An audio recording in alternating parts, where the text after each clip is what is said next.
ভাবে আমাদের বাংলাদেশের মানুষকে সাপ্লাই দিতাম। আপনাদের পয়সার প্রয়োজন ছিল না। বাংলাদেশ ব্যাংক আমার প্রত্যেকটা গরিবের জন্য ডোনেশন করত, টাকা দিয়ে তাদেরকে বিদেশে পাঠিয়ে সেখান থেকে আমরা হাজার হাজার কোটি কোটি টাকার রেমিটেন্স আনতে পারতাম। কিন্তু এই পরিকল্পনা বাংলাদেশের সরকারের নাই। আপনারা জানেন বাংলাদেশ সরকার এই 53 বছরে যারা ছিল তারা শুধু নিজেদের সেফটির জন্য, নিজেদের উন্নয়নের জন্য আইন করছে, কিন্তু জনগণের উন্নয়নের জন্য কোনো আইনই করে নেই।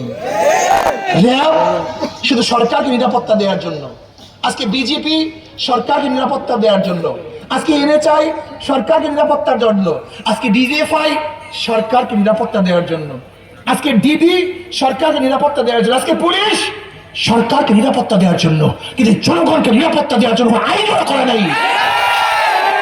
আমাদের ধ্বংস করে ফেলছে, আমাদের রক্ত গ্রহণ করেছে, আমাদেরকে হত্যা করেছে, আমাদের জুলুম করেছে, নির্যাতন করেছে।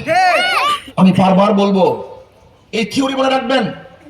একজনের নাম এ, একজনের নাম বি, একজনের নাম সি। এও চোর, বিও চোর, সিও চোর। যদি ক্ষমতা থাকে এ, সে কি করবে? হটাও এ, আন্দোলন করলাম, সংগ্রাম করলাম। বসাও বি, সে কি করবে? হটাও বি, বসাও সি, সে কি করবে? কারণটা কি? নেতার পরিবর্তন হয়েছে, দলের পরিবর্তন হয়েছে, নীতি ও আদর্শ পরিবর্তন হয়নি।